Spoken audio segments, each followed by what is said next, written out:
आज या ठिकाणी महाविकास आघाडीच्या उमेदवार म्हणजे माझ्या प्रचारासाठी महाराष्ट्राचे युवा नेतृत्व आम्ही भैया देशमुख साहेब आले होते।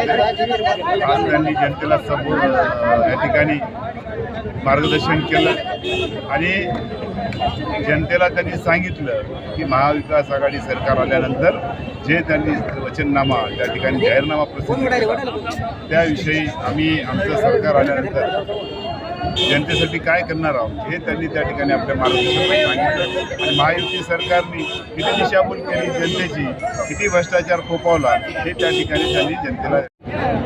आता मला काय म्हणायचं, या तालुक्यामध्ये त्यांनी काय म्हणतात त्यांच्या बाबतीमध्ये मी सांगण्यापेक्षा आपल्या सगळ्याला माहीत आहे। जे बॅनर लावतात, बॅनर लावून हे आणलं म्हणून त्या ठिकाणी बॅनरबाजी करतात।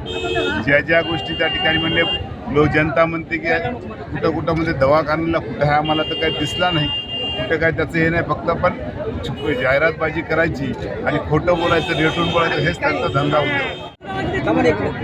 आज या ठिकाणी आपण पाहिलं हे सांगण्यापेक्षा मोठ्या प्रमाणामध्ये त्या ठिकाणी मग महिला भगिनी असतील, या ठिकाणी आमचे शेतकरी बांधव असतील, शेतमजूर असतील, आमच्या ग्रामीण भागातील व्यापारी, छोटे छोटे व्यापारी असतील, सर्व मंडळी या ठिकाणी आज उपस्थित होते।